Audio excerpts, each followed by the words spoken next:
देश में संसद में महिला आरक्षण संशोधन विधेयक को लेकर जोरदार बहस के बीच ये बिल आवश्यक 2/3 बहुमत हासिल नहीं कर पाया। इस घटनाक्रम के बाद सियासी बयानबाजी तेज हो गई है और विपक्ष इसे अपनी बड़ी रणनीतिक जीत के तौर पर पेश कर रहा है। कांग्रेस सांसद राहुल गांधी ने संसद में बहस के दौरान खुली चुनौती देते हुए कहा था कि हम इस बिल को यहीं हराएंगे। उनके इस बयान के बाद विपक्षी खेमे में एकजुटता देखने को मिली, जिसे अब कई नेता निर्णायक मान रहे हैं। इसी कड़ी में संजय राउत ने राहुल गांधी का समर्थन करते हुए बड़ा बयान दिया है। उन्होंने कहा कि राहुल गांधी ने देश के लोकतंत्र को बचाने के आंदोलन का नेतृत्व किया है और उनके नेतृत्व में विपक्ष ने एक बड़ी राजनीतिक लड़ाई को जीत में बदला है।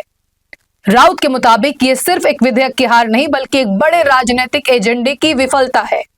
संजय राउत ने इस विधेयक को राजनीतिक साजिश करार देते हुए आरोप लगाया कि महिला आरक्षण की आड़ में परिसीमन के जरिए चुनावी गणित को प्रभावित करने की कोशिश की जा रही थी।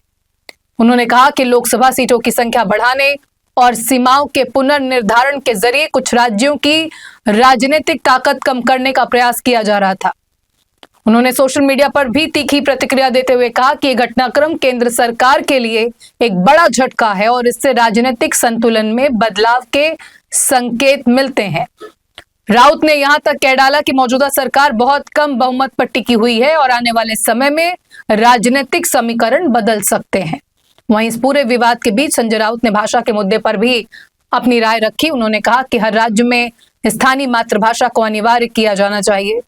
महाराष्ट्र के संदर्भ में उन्होंने कहा कि यहाँ काम करने और रहने वाले लोगों को मराठी भाषा का ज्ञान होना चाहिए, क्योंकि ये राज्य की पहचान और संस्कृति से जुड़ा विषय है। दूसरी ओर सत्ता पक्ष इस विधेयक को महिला सशक्तिकरण की दिशा में एक महत्वपूर्ण कदम बताता रहा है, जबकि विपक्ष इसके पीछे राजनीतिक मंशा और परिसीमन के संभावित प्रभावों को लेकर लगातार सवाल उठा रहा है।